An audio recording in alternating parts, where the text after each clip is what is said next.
alegres, tenemos Así que es. hacer de esto un proyecto de felicidad. El socialismo es el peor de todos los males, debería ser el quinto jinete del apocalipsis, la verdad.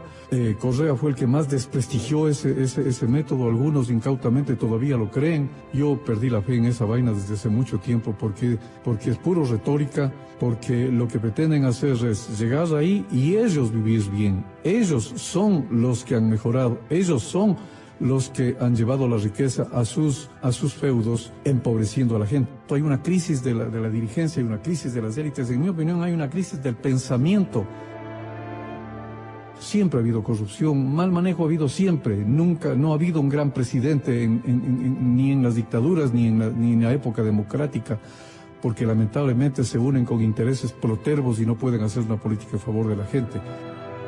O el país reacciona, o los independientes, o la juventud a la que se refirió Juan Montalvo. Decía él: ay de aquel país cuya juventud no tenga indignación. Bien. Yo invito a los jóvenes a indignarse, a no dejarse engañar. El problema de la pobreza en el país no se lo ha solucionado en la democracia, no se lo solucionó en las dictaduras, y por tanto tenemos que volver a tener una nueva concepción de país. Aquellos que tienen el poder ciertamente llegan allá para buscar canonjías propias, y yo considero que el paso de los ministros de Estado en todos los últimos gobiernos no ha sido otra cosa que una gran pasarela de las vanidades. Hacer un aporte al país para que por lo menos sirva como discusión antes de las próximas elecciones, porque si no ya va a ver que el diálogo será el de toda la vida. Hablarán a nombre de los pobres, hablarán de las reivindicaciones, que ellos son los que saben el rato que llegan al gobierno, hacen exactamente las alianzas con los grupos con los que no deberían hacer, en perjuicio de la gente pobre.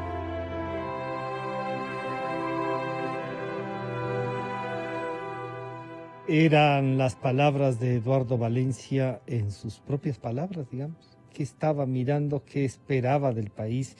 Y ese es un mensaje que nos deja, ¿no?, este economista valioso.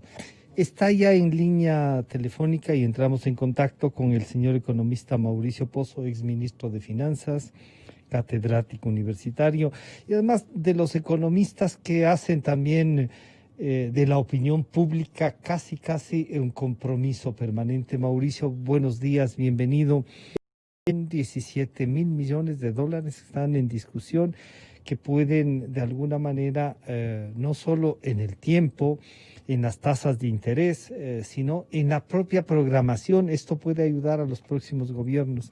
¿Cuál la lectura de esto, de esta noticia, Mauricio? Bienvenido, buenos días.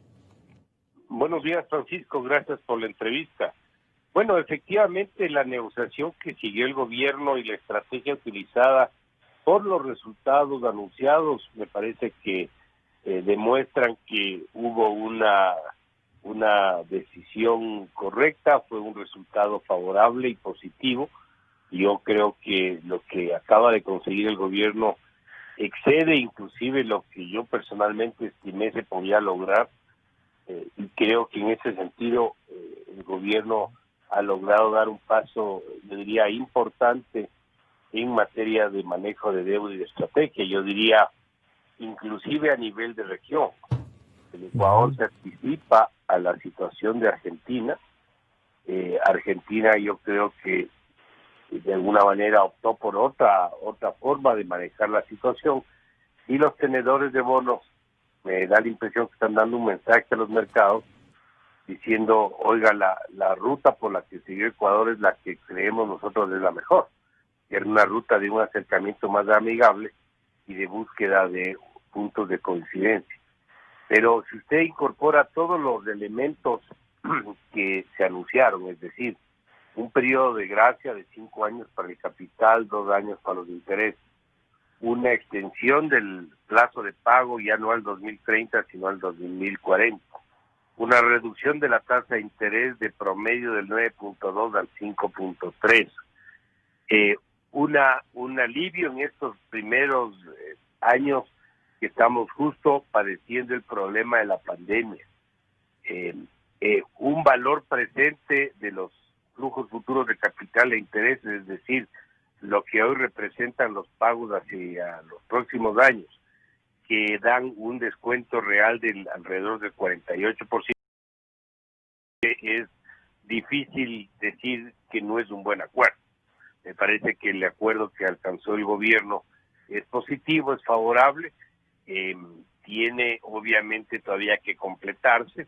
Para que esto se pueda aplicar se requiere más o menos, porque son distintos tipos de bonos, pero más o menos el 75% del tamaño de la operación, que son 17.235 millones de dólares, y se esperaría que ese proceso se vaya consolidando poco a poco hasta el día de la postura oficial de los tenedores, donde el gobierno seguramente asume que va a tener ese porcentaje o más para que ya se viabilice el convenio. Así que yo le veo favorable, creo que es un buen paso que dio el gobierno y sin duda que es una ayuda para la siguiente administración, inclusive para la subsiguiente administración del gobierno. O sea, se está mirando a futuro.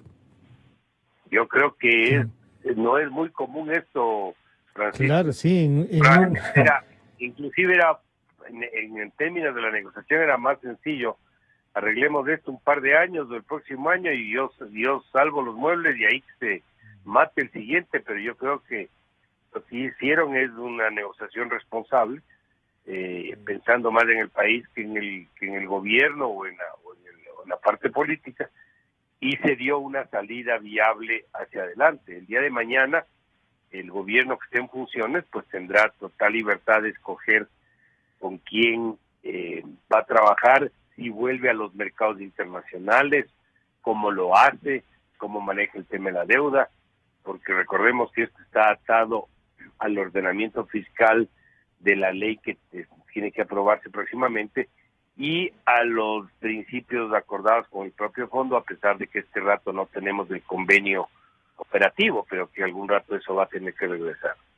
Economista Pozo, cuando se habla del 75%, hay entonces un 25% que quedará en el futuro, más allá de lo que podían incluso decir, oigan, ayúdennos a terminar el gobierno y ya está. Ese reconocimiento que usted lo hace gente como usted, porque habrán algunos que digan, es que contrataron esta oficina para llevar esta negociación, no es una negociación de ellos. Esta mezquindad a veces que tenemos de reconocer éxitos podría llevarnos a que ese 25% no quiera y quiera cumplir con los plazos, con lo firmado, economista. El problema de esto, Francisco, y que ponga usted en la posición de acreedor, lo que va a pasar es que si yo me quedo con el papel, llamémoslo así, a pesar de que no hay un papel físico, digamos, pero si yo me quedo con el papel original y no entro en la negociación y en la nueva estructura, lo más probable es que no voy a poder cobrar, en cuyo caso yo tengo que entrar a demandar y proceder de acuerdo a lo que el juicio determine en su momento y qué favor a mi lado se otorgue o no. Es decir, muchas veces hasta los abogados dicen es mejor un mal arreglo que un buen juicio. En ese sentido me parece que el que no entre en ese proceso no tiene más que perder. Claro, además no es que es el 75, es hacia arriba el 75, puede ser el 99%. Ya. También, ya. Claro, fíjese que de los acuerdos anteriores todavía hay algunos tenedores que nunca se acogieron y ahí siguen. O sea, ahí siguen sin recibir lo que tienen que recibir, obviamente, o lo que creyeron que podían recibir. Así que a mí me parece que esto va a tener un buen resultado. Además, me cuesta trabajo pensar que el gobierno se haya lanzado a hacer un anuncio sin tener medido que sí va a poder aglutinar más del 75% de apoyo de los tenedores de bonos. Recuerde que ellos están trabajando con una boutique financiera, llamémoslo así, que les está asesorando en este proceso para poder de alguna manera medir el apetito de la operación por parte de los tenedores. Y esto fue coordinado con ellos mismos. Es decir, a través de este intermediario financiero se hizo el planteamiento y llegaron al acuerdo que se anunció el día de ayer. Así que yo en ese sentido, yo creería que esto no va a tener mayor problema en consolidarse, pero sí vale la pena destacar lo que estamos diciendo. Yo para empezar, una reducción en valor presente. El 48%. 48 es bastante. Y a veces este tema, el valor presente, es difícil de explicar, pero tal vez un ejemplo ayuda a ilustrar qué significa. $100 hoy día no es lo mismo que $100 en el 2040, pues. ¿Sí me entiendes? Claro, Entonces, porque eso va a producir y tiene un costo. Pues. Claro, entonces puede ser que $100 hoy día, con todo lo que va a pasar de aquí al 2040, signifique que eso hoy día son $50, por decirlo de alguna manera. Entonces, el concepto que se está introduciendo es exactamente eso. Y no es el concepto, yo diría, equivocado, que ya estoy viendo que está saliendo en algunas redes, donde dicen, no, pero si era de 17.235 y solamente bajó a 15.000, o sea, son solo 1.500 millones, porque dicen tanto de que fue un buen acuerdo. Porque están comparando peras con papas. Usted tiene que ver cuánto representa los recursos en el tiempo para poder sacar una conclusión. Y cuando hacemos el comparativo, la reducción nominal de la deuda es del 9%. Y ese mismo valor nominal en el caso de Argentina, que le utilizan como ejemplo, claro, es del 3%. Si usted hace el comparativo en términos de valor presente, el caso de Ecuador y Argentina están bien cercanos, así que no es una negociación a mi criterio errónea, sino más bien bastante favorable al Ecuador. Permítame saludar al señor doctor Walter Spurrier desde la ciudad de Guayaquil. Doctor Spurrier, bienvenido, buenos días. Estábamos conversando con el exministro Mauricio Pozo y él, como yo digo, a veces debería tenerse, ¿no? Desprendido de ese cálculo de juzgador, reconoce en esto que hay no solo que hay un buen trabajo, sino que además se ha mirado más allá de lo que le falta al gobierno. ¿Cuál su primera apreciación, doctor Spurrier? Bienvenido. Gracias, Francisco. Saludos a Mauricio, a todos los audiencia. Bien, para saber cuán buena, tenemos que ubicarla un poco en el tiempo. O sea, debido a este problema del coronavirus, que ha afectado a todo el mundo y ha afectado, creo yo que los acreedores han estado dispuestos a aceptar... ¿Han entendido esto? Sí, a aceptar condiciones superiores, o sea, de ventaja para el país deudor de lo que hubiera sido bajo otras circunstancias, porque por todo este agravante del coronavirus. Entonces, diera la impresión que los resultados que se están obteniendo ahora son mejores de los que se consiguieron en negociaciones anteriores, en buena medida por el distinto entorno internacional.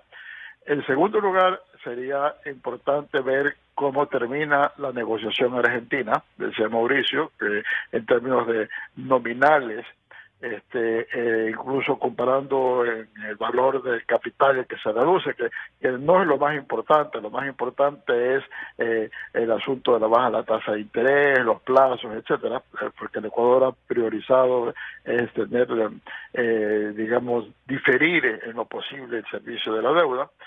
Habría que ver cómo ha terminado, porque la prensa dice que Argentina ha conseguido un 40% de descuento, pero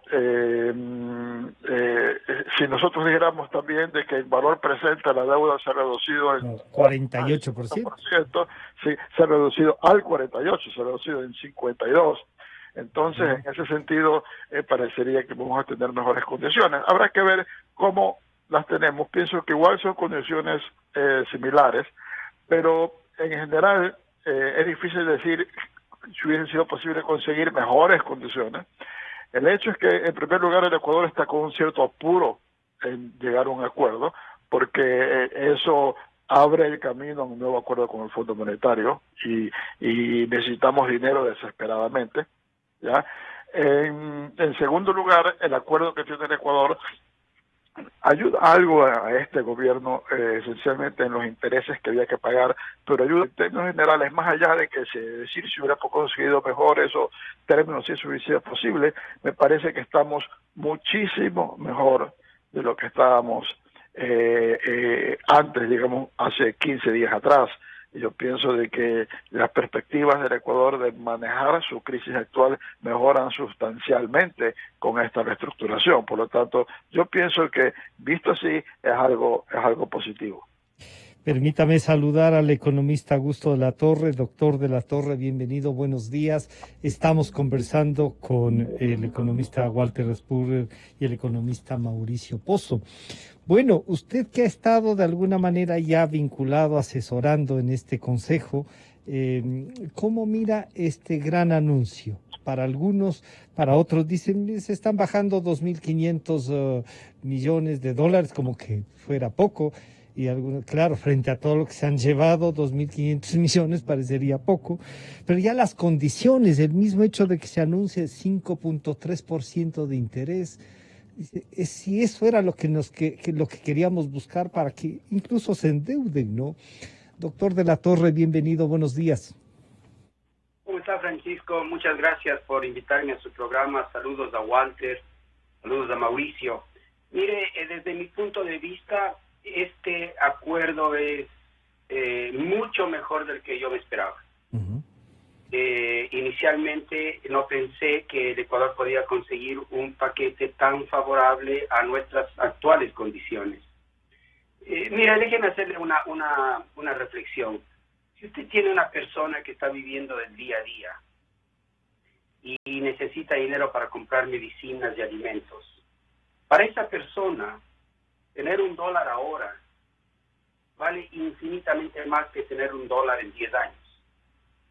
Entonces, mientras más las necesidades de liquidez de una persona, y en este caso de un país, más valioso es o tener $1 ahora en lugar de tenerlo en 10 años, o ahorrarse $1 ahora en lugar de ahorrárselo en 10 años. Con este acuerdo ha hecho posible que el Ecuador transfiera hacia plazos largos una buena parte de la deuda y en el proceso un periodo de gracia en el cual no va a pagar ni intereses ni capital, un largo periodo hasta el año 2026 en el cual solo va a pagar intereses y a una tasa de interés muy bajita que empieza en 0%, después 0.5%, después 1%, va subiendo lentamente hasta llegar a un máximo de menos de 7%, de 6.9%, que es una tasa de interés mucho más baja comparada con las tasas de interés que el Ecuador ha pagado recientemente en emisiones de deuda recientes a plazos más cortos. Y el total de la deuda reestructurada, más o menos el 72% va a convertirse en deuda de más de 15 años plazo. Entonces, el alivio desde el punto de vista de la caja es enorme, lo cual es compatible con un país que necesita liquidez, está desesperado por liquidez, necesita ahorrar los dólares hoy. Y tiene la gran ventaja de que no es un acuerdo egoísta, que solo piense en el gobierno actual y salir del hueco actual. Es un acuerdo que piensa en el largo plazo y de hecho le deja a los dos siguientes gobiernos, no solo el siguiente, a los dos siguientes gobiernos con un gran alivio de caja. El siguiente gobierno, comparado con lo que hubiera tenido que pagar, va a tener que pagar más de 9.000, más o menos 9.200 millones de dólares menos de lo que hubiera tenido que pagar. Y el siguiente gobierno, después del próximo, el que empieza en el 24, tendrá que pagar más o menos 6.000 millones de dólares menos de lo que hubiera tenido que pagar. Entonces el alivio es magnífico y creo que la noticia para un país que está tan atribulado por esta crisis, tener una buena noticia y de esta calidad me parece digno de alegrarse y de felicitarle al gobierno por un trabajo bien hecho. Usted también entonces reconoce que aquí hay un éxito económico y sobre todo aquello que han resaltado, que tiene una visión de futuro y que puede ayudarnos. ¿Qué debemos entonces hacer para que esto, seguramente como nos ha dicho el doctor Spur, hay que esperar para ver cómo se termina?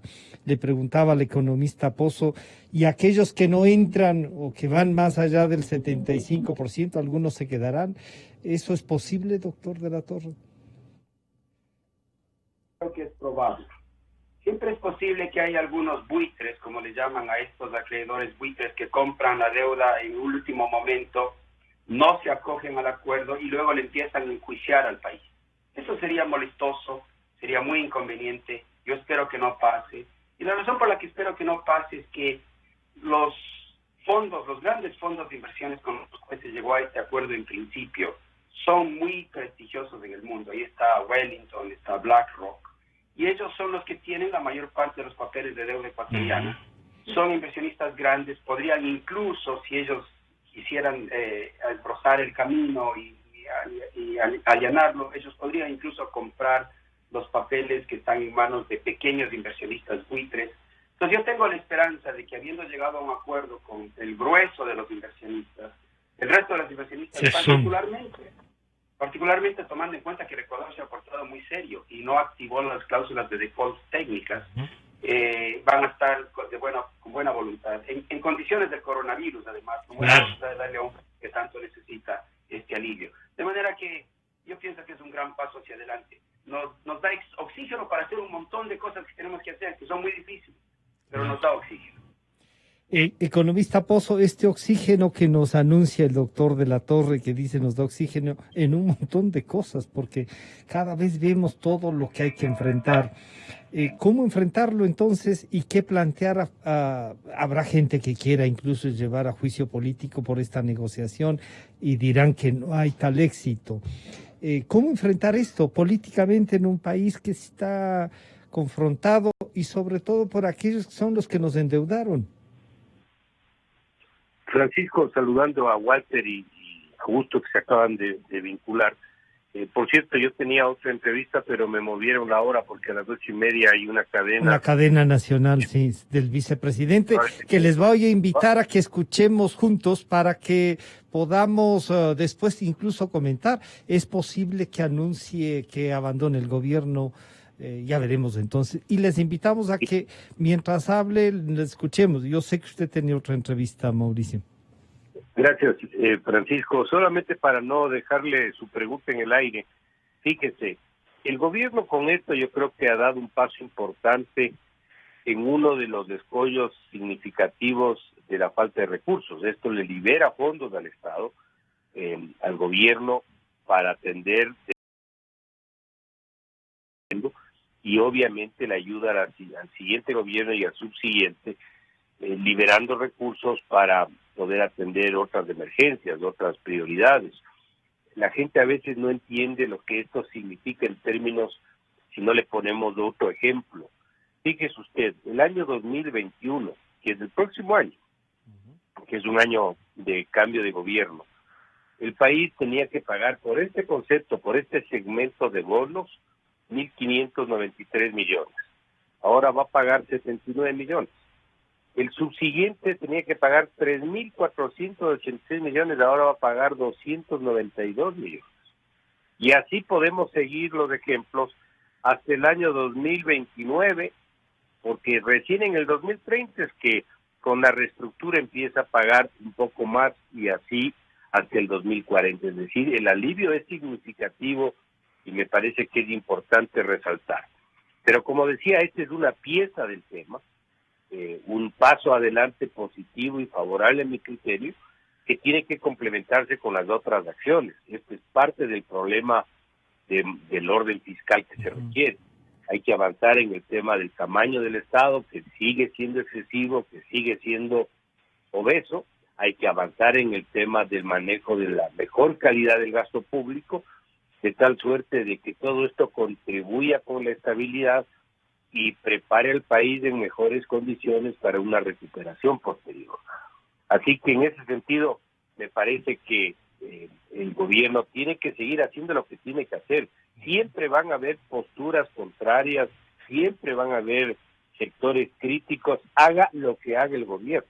No va a importar qué decida, qué negocie o qué avance, van a haber sectores que por distintas razones, por razones... Economista Pozo, nos tenemos que enlazar a la cadena nacional para escuchar lo que dice el vicepresidente de la República.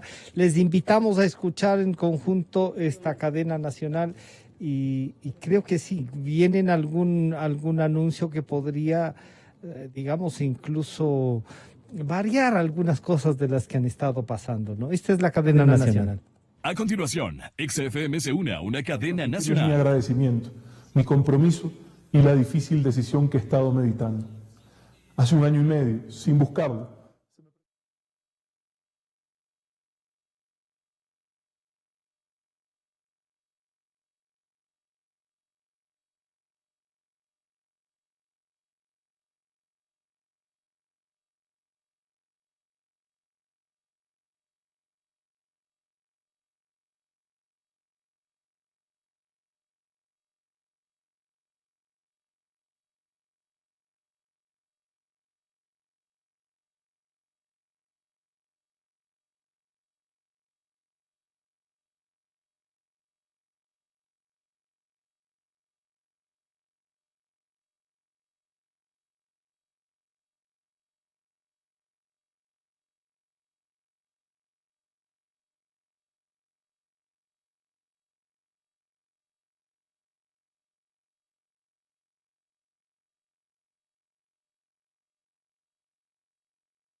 estar el menor tiempo posible en esta oficina y recorrer el país desde el primer día, teniendo contacto permanente con la realidad y la gente.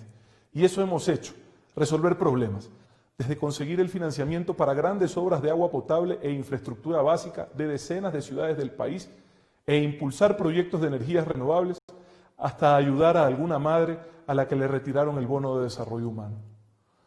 Algunos han querido menospreciar ese esfuerzo tildándolo de campaña política. Está claro que ellos solo recorren nuestro país y dicen escuchar a la gente cuando quieren los votos, y por eso juzgan así.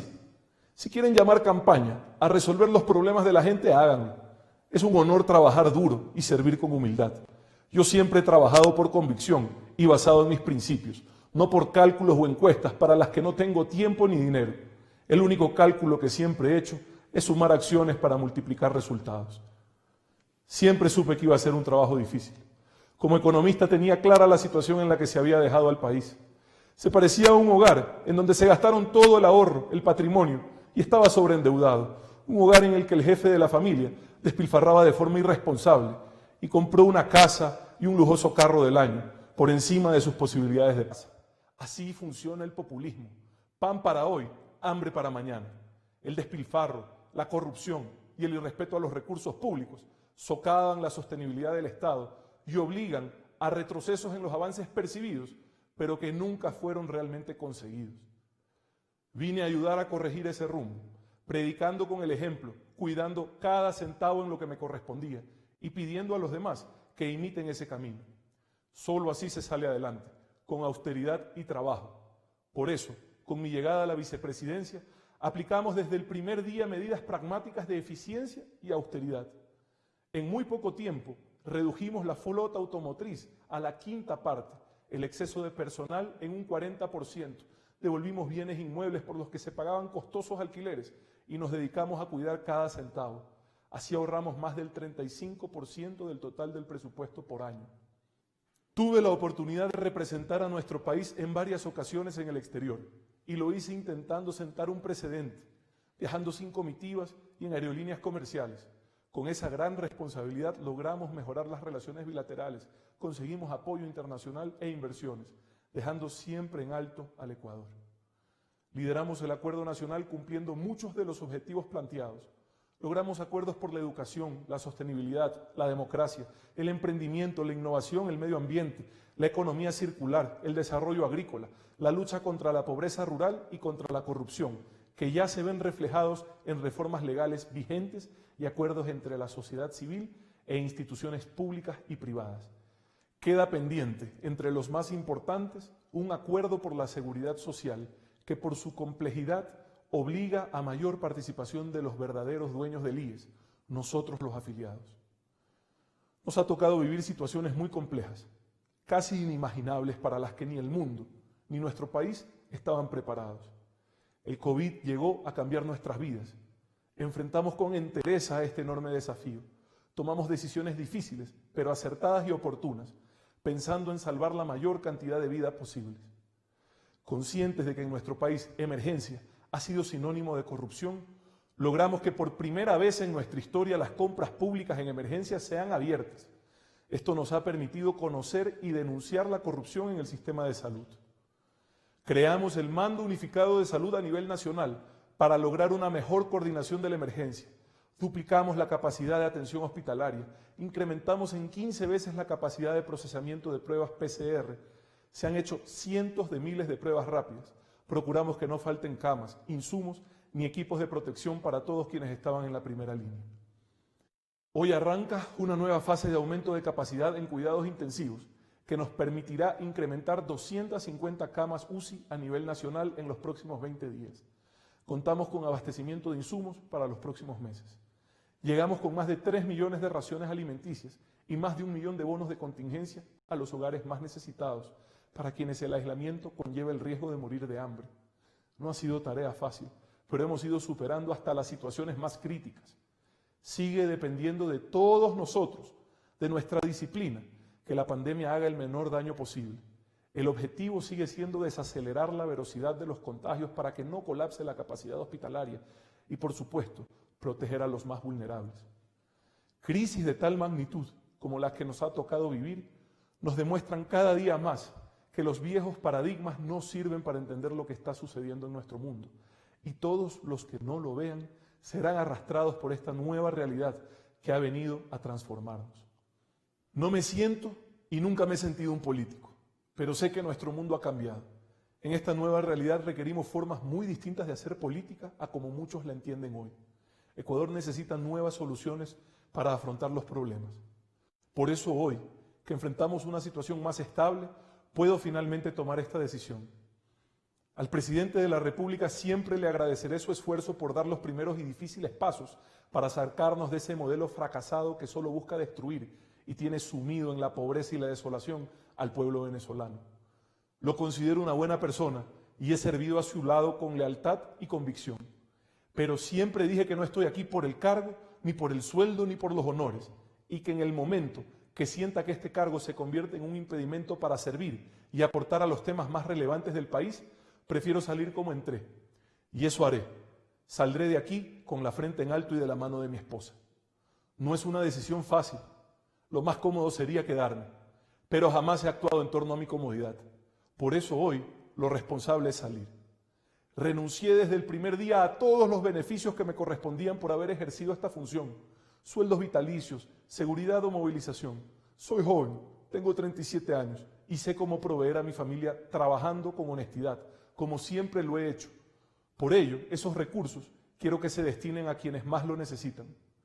Trabajé por la unidad y con respeto, sin ver nunca banderas políticas, sin ofender a nadie y enfocado en unir fuerzas para resolver los problemas de la gente. El Ecuador enfrentará una de las elecciones más relevantes de su historia y por ello hoy el mejor servicio que se puede dar a nuestro país es trabajar en la construcción de un camino que nos lleve lejos de la inequidad, el hambre, el desempleo y la corrupción, males que nos han perseguido por demasiado tiempo. Debemos enfocarnos en los objetivos comunes, renunciando a cualquier interés particular para lograr una sociedad justa, próspera y equitativa. Haré este esfuerzo desde fuera de la vicepresidencia. Así no quedará duda alguna respecto al uso de recursos públicos para esto. Con esta decisión, esos que no quieren que el país cambie, redoblarán sus ataques. Te pido que no creas en tanta mentira orquestada por los que le temen a la juventud, a las nuevas ideas y a las nuevas personas que quieren sacar a nuestro país adelante. A los que somos independientes y no le debemos nada a nadie. Intentan relacionarme a cualquier costo, con cualquier cosa, pero la gente sabe que mi única relación es con la verdad. Es que para ellos esto es un negocio y una obsesión, cuando solo debe decir, quieren a cualquier costo destrozar lo que ven como competencia. Saben que estamos hartos de ellos y no podemos quedarnos de brazos cruzados. Para alcanzar un mejor futuro para nosotros y sobre todo para nuestros hijos, debemos dejar de cometer los errores del pasado. No confíes nunca en la gente obsesionada con el poder, ni en los que estuvieron por años empeorando todo e insisten en volver a cualquier costo, a cualquier cargo. No confíes tampoco en los que venden falsas ilusiones, pues no hay frutos sin esfuerzo, ni fórmulas mágicas. Las verdades a veces son incómodas, pero necesarias. Tampoco creas en aquellos que se consideran indispensables, pues nadie lo es, y solo unidos podemos construir un futuro mejor. Cree siempre en la gente sencilla, sin vanidades, con verdadera vocación de servicio. Alguien real y auténtico, que se presente como es. No les creas a esos que intentan cambiar solo para simpatizar. La honestidad en la vida pública no debe de ser vista como una virtud, sino como un requisito. Ser honesto en lo público y lo privado siempre será el mejor negocio. Ya estamos cansados de esa honestidad que solo se predica con la boca. Queremos la que se practica con el ejemplo. Y si lo que buscas es dinero, anda a trabajar a una empresa privada, porque al sector público se viene a servir y el dinero aquí no es para enriquecerse, sino para resolver los problemas de los más necesitados.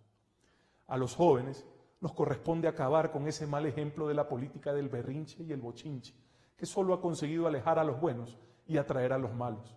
Gracias, Quito, por acogernos a mí y a mi familia como unos hijos más de esta ciudad. Gracias, Guayaquil, por mostrarnos que una vez más, desde las cenizas nos vamos a levantar. Gracias a todo el país, a las 24 provincias, por recibirnos en cada rincón con cariño, cada vez que nos acercamos a ustedes trabajando en nuestros recorridos. Gracias a mi equipo de trabajo. Nunca dudaron en hacer todo lo necesario en los momentos más difíciles y decisivos. Se han jugado hasta la vida. Gracias a mi familia y en especial a Claudia, mi esposa, por todo tu apoyo. Juntos hemos formado una familia y nuestro único legado relevante será dejar hijos bien criados que sumen al país. Me llevo de aquí la satisfacción del deber cumplido, con la experiencia de haber enfrentado las crisis más difíciles que hemos vivido en mucho tiempo, trabajando desde el primer día hasta el último minuto, con la certeza de que la alegría, sobre todo en los momentos más difíciles, no se trata de felicidad y sonrisas, sino de saber que estás haciendo lo correcto. Gracias a todos ustedes por permitirme servirlos y demostrarme que nuestro país puede salir adelante, luchando juntos por el único proyecto que vale la pena, el que tiene 7 letras y se llama Ecuador. Que Dios bendiga a nuestra nación. Dijo, dejo esta oficina, pero no dijo, he decidido renunciar al cargo, pero al decir que dejaba la vicepresidencia para entrar en un diálogo mucho más abierto, parecería que entonces eso es. Confirma lo que se venía especulando la semana pasada. Bueno, nuestros 3 invitados están y también queremos una reacción a este momento, que es un momento político. Doctor Spurrier, ¿cómo recibe esta noticia? Venía rumoreando desde hace algún tiempo. Es evidente la manera como él presenta las cosas que sí es cierto que va a una candidatura presidencial y eso lo pone a él en uno de los más opcionados, ¿verdad? Porque hay encuestas que lo ponen a él entre los que tienen mejores posibilidades de entrar a la segunda vuelta. Ahora, el asunto es que debido a la pandemia, la mentalidad de toda la población está centrada en el problema de salud y los agudos problemas económicos que todos estamos sufriendo porque se han caído nuestros ingresos y hay muy poco tiempo para atender lo relativo a una campaña política. Eso significa que estamos en una área como de bruma política y como un intermedio entre lo que estamos viviendo antes de la pandemia y lo que vendrá cuando ya nos toque que comienza la campaña y tener que preocuparnos sobre quién va a ser aspirando al poder. A lo mejor las fuerzas políticas van a estar alineadas distintas entonces de lo que estaban antes, porque para empezar va a estar Otto Sonnenholzer, el candidato, y no va a estar Jaime Nebot, claro, antes. Entonces, en ese sentido, yo pienso que hay una enorme incertidumbre. Yo sí pienso de que él parte con gran simpatía. Hay que ver en una campaña cuánto le puedan endosar a él la impopularidad del gobierno, porque el gobierno es impopular. Hay que ver cuánto puede más bien la buena imagen que se hizo por el trabajo social que realizó durante su tiempo en la vicepresidencia, pero en todo caso pienso que va a ser uno de los que van a estar en primera línea en las próximas elecciones, sin decir con eso que es seguro de que esté en la segunda vuelta o que vaya a ganar. Eso ya lo veremos a medida que transcurre la campaña. Para continuar, pero yo sí quisiera tener una apreciación, doctor de la Torre. ¿Qué apreciación tiene usted de este hecho político que nos, digamos, ya les lleva, además de lo que estábamos analizando al país, a esta parte que nos va a tocar desde agosto enfrentar, que es la campaña electoral y el cambio de gobierno? Doctor de la Torre. Francisco, un par de reflexiones. Por favor. A mí me parece en general muy bueno que gente joven ingrese al terreno político en el Ecuador. La política se desprestigió tanto en los últimos 20 años, en los últimos 15 años, que la gente más capacitada, de la gente joven, profesional ecuatoriana, se alejó de la política. A mí me parece bastante sano que un joven como Otto ingrese a la contienda política. Creo además que estamos en una coyuntura pero tan complicada desde el punto de vista económico y va a haber mucho deterioro social, que vamos a tener que tener candidatos dispuestos a hacer grandes transformaciones, a liderarle al país en direcciones prácticamente de reinventarse como nación. Entonces creo que en ese sentido tener candidatos como Guillermo Lasso, que es un hombre de principios con una visión muy clara de hacia dónde quiere llevar al país, o como Otto, que me parece a mí también es un joven profesional cuyas expresiones sobre el futuro del país me parece que son transformadoras, me parece sano, me parece sano. Creo que la salida de la contienda electoral de Nebot aclara las cosas, y espero que no se hagan alianzas raras, ¿no? Y que más bien se respeten, digamos, principios, y que tengamos candidatos que le hablen al país con honestidad y con franqueza, y que busquen la unidad nacional detrás de grandes reformas que el país va a necesitar desesperadamente. Este hecho y lo que puede venir en esta semana, que va a ser movida políticamente, digamos, lo que queda de ella, ¿podría también ayudar en esta negociación económica o puede generar conflictos, Augusto? Me da la impresión de que ayuda, porque la percepción internacional va a ser de que la gestión económica va a tener continuidad y seriedad. Si es que gana un candidato como Guillermo Lasso, ciertamente la opinión internacional de él es muy favorable, se le ve como un presidente modernizador, transformador, con principios.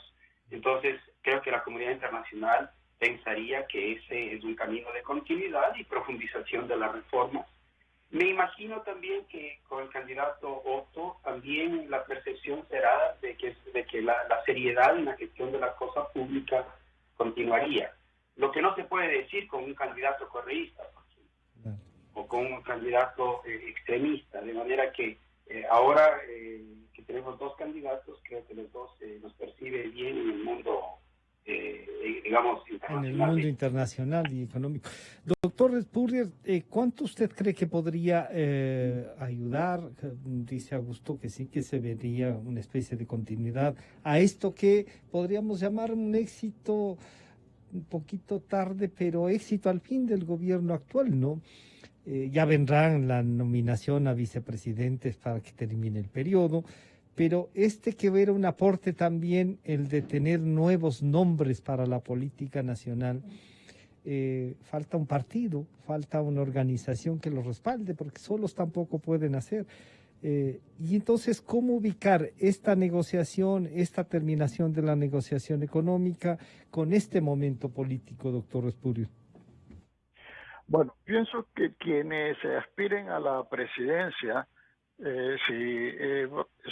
van a darse cuenta de que esta renegociación los ayuda de manera sustancial, porque les quita un problema de su menú, que es qué hacer con una deuda impagable, porque nosotros nos hemos venido endeudando en parte para pagar la deuda que ya teníamos y en parte para cubrir el gasto de déficit que teníamos en un gasto corriente de manera importante.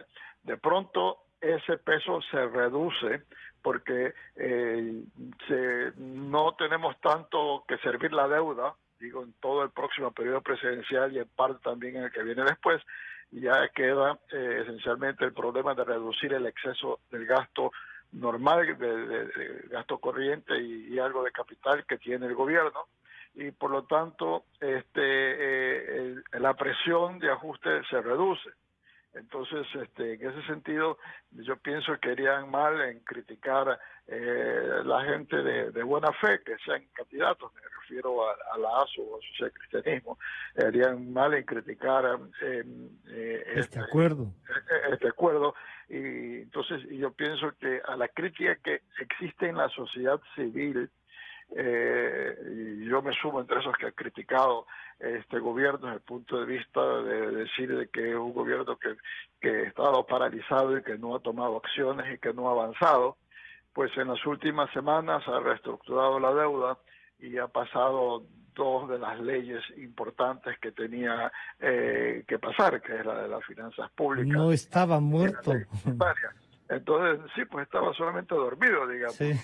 Entonces, en ese sentido, yo pienso de que para la sociedad civil, y por eso quiero decir sobre todo a la gente que sigue el movimiento del gobierno y su efecto en la sociedad, no tanto a la persona que está en la calle únicamente mirando cómo cubre sus gastos del día. Para esa parte de la sociedad civil, se siente que bueno, que el gobierno está tomando medidas, que está solucionando, y eso pienso que lo favorece, y yo pienso que lo fortalece en esta última etapa en que tiene el gobierno. Ya anunció Richard Martínez que el gobierno no va a buscar una reforma tributaria, lo cual hace sentido porque eso es débil en la Asamblea, pero si solamente va a actuar por el lado de lo que puede hacer con el sistema jurídico vigente y plantear reformas legales en otras áreas que no son tan conflictivas, como por ejemplo la modernización de la legislación bancaria y del mercado de valores, y plantear a ver si es posible una reforma laboral. Entonces, yo pienso que tendríamos un buen último año de gobierno y el gobierno va a poder actuar a pesar de no tener un apoyo legislativo importante y no tener apoyo en las encuestas de opinión. Doctor de la Torre, Augusto, estamos entonces frente a un gobierno que decide, este ha sido de decisiones, ¿no? El señor licenciado Moreno llega a la presidencia de la República en un programa que miraba a quedarse 60, 300 años, como decían que va a durar la Constitución. Decide, asume la presidencia y no dar paso a que el señor Glass asuma y él se vaya a su casa. Asume esa presidencia, ha tenido dificultades, estaba ahí como paralizado y se sentía la sensación de paralizar el país. Pero este último año parecería entonces que, ya son 10 meses, que la sensación de que sí hay gobierno puede ayudarnos y de paso ayuda al próximo gobierno. ¿Qué medidas económicas? Ya nos dicen, vamos por reformas, ya no. Pero con lo que tenemos, ¿qué es posible, Augusto? A ver, Francisco, yo diría, primero hay que empezar reconociendo que este es un gobierno con poquísimo espacio de maniobra. Es un gobierno con mucha debilidad política, con poco espacio de maniobra, y pese a tener muy poco espacio de maniobra, ha trabajado con tesón para leyes importantes, en donde la Asamblea no ha cooperado tan bien, pero bueno, lo ha hecho. Y ha progresado, ha hecho esfuerzos enormes para manejar una crisis horrenda como es la crisis del COVID-19. Ha hecho un gran progreso en el tema de deuda externa y este acuerdo es un acuerdo magnífico e inesperadamente bueno, y muy bueno para el país y para el próximo gobierno y para el gobierno subsiguiente. Y creo que es un gobierno que va a pasar a la historia como un gobierno de transición que le devolvió la democracia, la libertad de expresión, y las libertades cívicas básicas a la población después de 10 años de un autoritarismo populista. Entonces creo que la historia le reconocerá al gobierno de Moreno el haber hecho una transición importante para bien del país.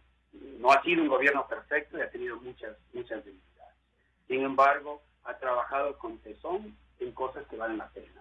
Y ahora estamos viendo con este acuerdo uno de sus resultados. Hacia adelante va a seguir con restricciones políticas enormes. No va a tener mucho espacio de maniobra tenemos una manera de hacer política en el Ecuador excesivamente polarizada, ideologizada, y necesitamos recuperar la civilidad en la conversación pública. El gobierno siempre ha invitado a hacer eso, ojalá pueda conseguir que haya más de eso, y creo que como no tiene mucho espacio para hacer grandes reformas estructurales, creo que tiene que formular, tiene que anunciarlas y tiene que invitar a que la población empiece a conversar sobre ellas. E incluso, si tuviese el espacio, yo creo que este gobierno debería incluso nominar equipos de trabajo para que empiecen a preparar borradores de grandes reformas legales, para que cuando el nuevo gobierno venga las cosas estén un poco más avanzadas. Y hay áreas donde vamos a necesitar tremendas reformas. La reforma social. De la seguridad social. Se nos adelantó, la seguridad social va a entrar en problemas de caja el próximo año. Vamos a necesitar tener una reforma profunda de la seguridad social. Y es un tema tan sensible y tan politizado que necesitamos un poco de apertura mental y pedagogía para entender la naturaleza del problema y aceptar el tipo de régimen de seguridad social que el país puede buenamente tener, que cubra a más trabajadores, que no deje a tantos fuera. Mire ahora el sistema de seguridad social que nos cuesta tanto y está ya quebrado, solo cubre al 20% de la fuerza laboral. Y se están desafiliando miles de trabajadores que por causa del coronavirus ya no pueden contribuir a 257,000. Correcto, o sea, al final de esta crisis vamos a tener un sistema de seguridad social que cubre a menos del 15% de la población, de la fuerza laboral. Hay entonces 85% de la fuerza laboral que no va a estar cubierta por la seguridad social, que necesita una solución, y a pesar de ser un sistema de cobertura tan baja, es carísimo y no le aguantamos. Entonces vamos a tener que reformarlo. Vamos a tener que hacer reformas en el sistema tributario, en el mercado de combustibles, en el mercado laboral. Y este gobierno no tiene el capital político para gerenciar ese tipo de reformas tan profundas, pero sí tiene el capital político para iniciar la conversación sobre ello e incluso empezar a preparar. Incluso como aporte para el próximo gobierno, ¿no? Como un aporte a eso. Grupos independientes, técnicos, multidisciplinarios que empiecen a trabajar en la formulación de estas grandes reformas. A mí me parece que sería una buena contribución de este gobierno para que el nuevo, cuando venga, tenga material ya para avanzar rápido en esa reforma. Doctor Walter Spurrier, esta negociación que puede concluir, le deja con esto del 5.2 o 0.3% de interés. ¿Esto podría servirnos también de base para futuros endeudamientos, una negociación de deuda o no necesariamente? Y de una vez le pido que este acuerdo también podría llevarnos a negociar con China y esa deuda que todavía no terminamos de encontrarle porque está guardada, es secreta. Y claro, y ha financiado cosas como el Coca-Cola Sinclair, que puede tener problemas ya mismo. Esa parte que es otra parte de la deuda, ¿cómo debemos manejarlo y qué podría hacer este gobierno en medio de estas tres preguntas, doctor Spurrier? Bueno, sí, ahora la tensión, si bien esto de la deuda de los bonos no está terminado, solamente claro, un acuerdo es un anuncio. Pero digamos, el grueso de la negociación, lo más pesada, yo pienso que se ha superado, porque ya hay la base para un acuerdo con todos los acreedores y ahora hay que prestar la atención a la China. Ahí, como hemos visto, ha habido su cierto conflicto, porque el gobierno habría llegado a un entendimiento con la China para unos nuevos desembolsos. Unos desembolsos que son como 2.400 millones de dólares, pero de los cuales 400 son para pagar el saldo de un préstamo pendiente, o sea que sería un ingreso neto de unos 2.000 millones de dólares. Aparentemente, en base a la información oficial, eso es lo que sería, pero la China quiere tener como un colateral, o sea que paralelo a eso se vive el contrato petrolero, como se ha venido haciendo desde el gobierno de Rafael Correa, y de esa manera asegurarse del cobro de ese dinero, ¿no? Y que no le vayan a reestructurar ese dinero. Y cuando se plantea el contrato que ha tratado el Ministerio de Finanzas con las empresas chinas, Petroecuador dice que los términos no son apropiados. Entonces el gobierno contesta, Finanzas contesta sí, pero hay que verlo en su conjunto. Lo que yo pienso es que nos estamos ahorrando, dice el ministro de Finanzas, que nos estamos ahorrando por la tasa de interés más baja de lo que podríamos conseguir en el mercado, justifica lo que ustedes dicen, que el precio del petróleo no es el más adecuado. Aparte que creo yo que Finanzas no está de acuerdo con la manera como Petroecuador calcula el precio del petróleo en los contratos. En todo caso, yo pienso que igual cabría ir a la China y plantearles no solamente ese nuevo crédito, sino una reestructuración. El problema es de que la China a lo mejor puede estar planteando que el Ecuador renuncie a reclamos por las malas obras que se han realizado, o sea, las obras que han tenido daños. Entonces, es una negociación compleja, pero aquí nuevamente estamos con el problema que el gobierno necesita ese dinero. Si no vienen esos 2.000 millones de la China, va a tener dificultades en pagar los sueldos del sector público, pagar a los proveedores y hacer que arranque el sistema de pagos en la economía, porque estamos en una circunstancia en que a ahí todos sí parece nos que deben, estamos muertos. sí, a todos nos deben y todos también debemos. Y entonces la angustia es que los cobradores nos están pidiendo que le paguemos y decimos, yo no te puedo pagar porque a mí mis clientes no me están pagando, y eso está haciendo todo el mundo, ¿no? Entonces, en ese sentido, si el gobierno comienza a ponerse al día en sus pagos, se consigue fondos y va a comenzar nuevamente a moverse este sistema de pagos y recuperarse la economía. Entonces, un poco los chinos tienen la sartén por el mango. Ahora, también China es un país tan grande, con tantos intereses de todo el mundo, tiene que fijarse en qué negocia con el Ecuador, porque otros países le van a pedir lo mismo. Entonces, eso también dificulta la negociación con la China. Pero definitivamente, el siguiente paso es que el gobierno negocie con la China y nos salga con un acuerdo mejor que lo que tenemos. Una reestructuración de lo que le debemos, un desembolso, en términos de los contratos petroleros que no sean tan onerosos, en fin. Ese es el próximo desafío del gobierno y es muy difícil negociar con el gobierno chino, pero nos toca hacer eso. Augusto, esta reestructuración, y que Walter ve difícil, pero que necesaria, ¿habrá espacio, se entenderá desde la China, desde el gobierno, desde esta potencia, estas necesidades? Pero claro, nosotros no podemos renunciar a revisar por lo menos, por ejemplo, lo del Coca-Cola Sinclair financiado, y que no nos sirve, o sea... Y ahí tenían un ex embajador de gerente que nos han estafado, Augusto. Mire, Francisco, 3 observaciones sobre el tema de China. La primera es que la relación financiera del Ecuador con China necesita una gran dosis de transparencia. El gobierno de Correa firmó una serie de acuerdos financieros con China, muchos de ellos para financiar proyectos que han tenido sus problemas, como el Coca-Cola Sinclair. Financió otras operaciones de crédito que por razones que yo no logro entender se las declaró reservado.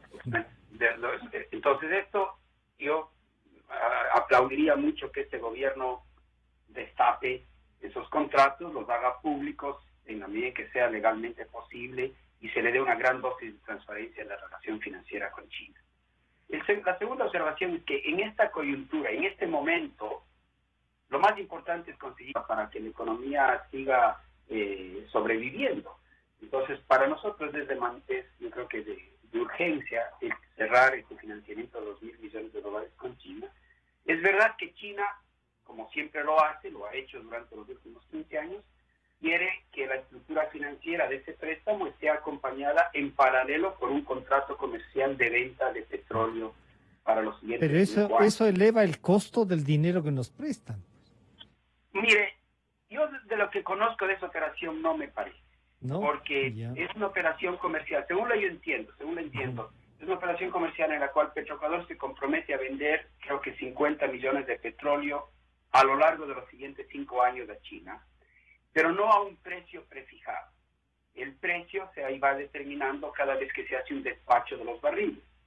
Entonces, no necesariamente Petroecuador va a perder, porque no sabemos cuál será el precio que tendrá que determinarse al momento de despachar los barriles. Y entiendo que el modo como se fije ese precio en cada momento del despacho es siguiendo las convenciones usuales parecidas a las que se usan para fijar el precio spot. Pero si fuese así, entonces eso no es malo. Lo que están garantizando es proveerse de petróleo. Pero ahí algo no cuadra, Augusto. Lo que pasa es que creo que Petroecuador llegó a alguna conclusión de que ese tipo de contrato comercial no le es favorable porque comparó, creo que una cierta proyección de precios con los precios históricos.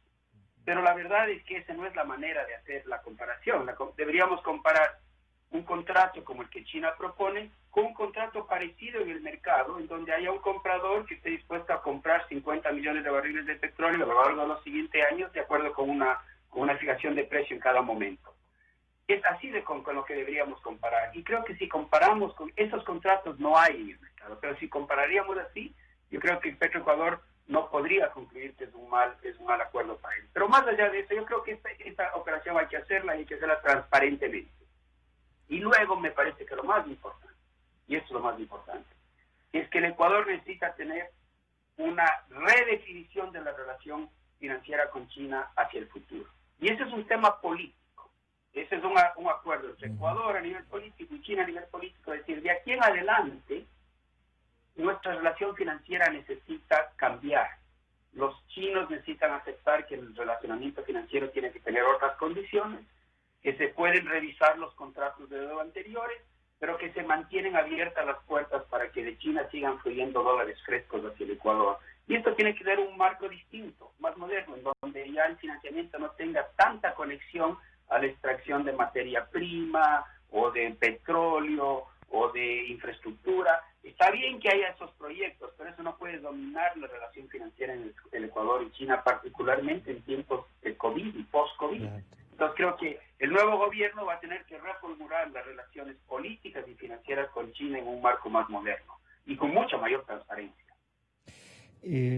Doctor Spurrier, entonces, este planteamiento, usted decía con mayor fuerza, vamos a la reestructura, a este diálogo, es lo mismo que Augusto también nos ha dicho, vamos a tratar los temas y abrir un diálogo, este gobierno, o sea, tiene oxígeno para hacer cosas, no tiene que jugarse un capital político porque no lo tiene, sino que puede ejercer el gobierno hasta el final. En temas económicos, sin reforma tributaria, ya, con lo que tenemos, ¿qué sería su recomendación final, doctor Spurrier? Bueno, va a tener que recortar gastos, a pesar que la economía está paralizada. Y normalmente se recomienda que un país Que no se recorte. estimule la economía. No lo podemos hacer porque los países que estimulan la economía lo hacen con emisión y nosotros no tenemos ni un fondo guardado, no tenemos emisión y tampoco estamos en una relación con el Fondo Monetario de total confianza, al punto que ellos no nos están haciendo un desembolso como le están haciendo a Colombia, Perú o Chile, que para ayudarle a atender a la crisis. Pero este acuerdo podría ayudar incluso a un acuerdo con el fondo. Algo distinto al acuerdo con el fondo. Debemos estar buscando más apoyo del Fondo Monetario ahora, porque aún con esta reestructuración, lo que queda de hueco a la economía para el presente año es todavía muy grande. El gobierno no puede cumplir con todos sus compromisos. Entonces va a tener que seguir con una política de recortar gastos, la política de no renovar los contratos de las personas que tienen contratos por plazo fijo y que no están en posición de dar servicios de salud, de educación, o sea, que no estén en trabajo en que dan esos servicios. Pueden estar en los ministerios de salud y educación, pero en puestos burocráticos, también a ellos aplicarles el no renovación de los contratos puede ser problema para esas familias, pero el fisco no puede gastar tanta plata en gasto burocrático que no necesita para atender las necesidades de la ciudadanía, cuando ahorita hay necesidades más emergentes, sociales por un lado y por otro de ahorro porque no hay dinero para pagar las cuentas. Entonces, tiene que seguir en esa tarea de ir reduciendo el gasto del Estado y ir viendo de qué manera mejora su recaudación tributaria, por prácticas, ya que no lo va a hacer verlo con otros organismos multilaterales. Hoy, por ejemplo, escribo el comercio relativo de que hay un préstamo que para reestructuración del Estado que está pendiente del BID y que sencillamente no se dan tiempo las autoridades para perfeccionar ese contrato y obtener esos fondos. Entonces, tiene que seguir trabajando en todos esos frentes, porque si no, se van a seguir acumulando las cuentas que no puede pagar, los reclamos, ya están los GATS, los representantes de los GATS. No solo los GATS, hay otros que han participado en las campañas, por ejemplo, como los medios, a los que no se les ha pagado más de un año, casi 2. Así es, entonces hay todos esos, hay también lo de las empresas públicas que se están cerrando. Entonces el gobierno va a tener que ir achicando ese hueco, porque además, si tenemos un acuerdo con el fondo, ese acuerdo va a requerir que sigamos reduciendo el hueco fiscal, porque el país no puede mantener este hueco, tiene que cerrarlo, y ya no lo lógico es que no podemos ir al mercado a conseguir fondos para cerrarlo, es la reestructuración de la deuda con el mercado, con la China, y de ahí conseguir nuevos créditos de las multilaterales, pero tenemos que ir a una situación en que ya podamos cerrar esa brecha, si no este año, cerrarla para el próximo, pero ir en ese camino, y eso es lo que le toca hacer al gobierno. Entonces, Augusto, esa tarea que casi los dos han coincidido que está pendiente, pero hay tantas cosas por hacer. Lo del Fondo Monetario, Augusto, ¿es posible que esto nos ayude también, que este éxito, podríamos decirlo así, lleve a que el fondo entienda que aquí hay un camino serio del país? Sin duda, el Fondo Monetario ya incluso ha salido con un comunicado de prensa felicitando al Ecuador por haber conseguido un acuerdo en la deuda externa que facilita el manejo de las finanzas públicas para los siguientes 10 años de una manera muy importante, y por tanto allana el camino para encontrar un nuevo acuerdo con el Fondo Monetario, que es absolutamente esencial, como decía Walter, para poder seguir transitando este difícil panorama que nosotros tenemos. Yo veo 2 o 3 prioridades para este gobierno antes de que termine su gobierno, y creo que los ecuatorianos le estaremos muy agradecidos que sigue trabajando con tesón en esas prioridades. El primero es el tema de la situación social. Esta crisis médica es también una crisis económica y social que nos va a dejar, creo yo, en mis estimaciones, con 12 millones de ecuatorianos que van a estar viviendo del día a día. Entonces no haya, digamos, crisis de indigencia y pobreza más allá de la que se pueda tolerar. Entonces necesitamos volvernos un país solidario, y este gobierno debe recordar el drama del ecuatoriano que está viviendo del día a día, y debemos preocuparnos de él, y por eso es muy importante que el gobierno encuentre espacio dentro de su tremenda restricción presupuestaria, encuentre espacio para priorizar el gasto social, el bono de desarrollo, los gastos médicos, la atención a los pobres. Eso me parece que es importante, y eso requiere que el gobierno, como dice Walter, siga encontrando espacios, reduciendo el gasto corriente en donde pueda, para poder asignar recursos para el tema más humanitario. No le toca más que manejar esa brecha. La segunda gran prioridad es armar el programa con el Fondo Monetario para seguir abriendo las puertas de acceso a recursos internacionales que los necesitamos. Y la tercera prioridad, a mí me parece, es encontrar soluciones creativas al enorme problema del sector de la economía real. Vamos a tener una destrucción enorme de empleo formal.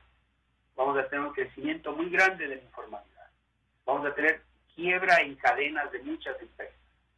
Entonces vamos a tener una situación casi de guerra en la economía privada, y la recuperación del tejido productivo, de las relaciones entre empresas y trabajadores, eso requiere de mucho trabajo, cooperación conjunta, de sacrificios compartidos, y el gobierno no le queda otro remedio que coordinarnos, porque los ecuatorianos todavía no se han desayunado de lo grave que es la situación económica.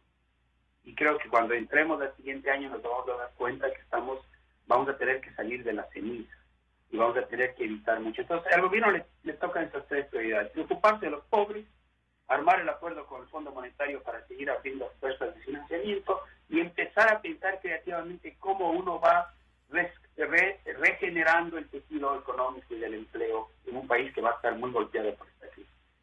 Muchísimas gracias a los 3, al señor doctor Augusto de la Torre, al economista Mauricio Pozo y al señor doctor Walter Respurrier, por ayudarnos, ¿no?, a entender este tema económico, por compartir siempre. Los tres, como hemos dicho antes, siempre están comprometidos con la opinión pública también. A los tres, muchísimas gracias. Esta es la cadena Democracia, EXA. Estamos terminando el día de hoy. Hasta mañana entonces. Estamos aquí para acompañarte. Sí, para no dejarte solo.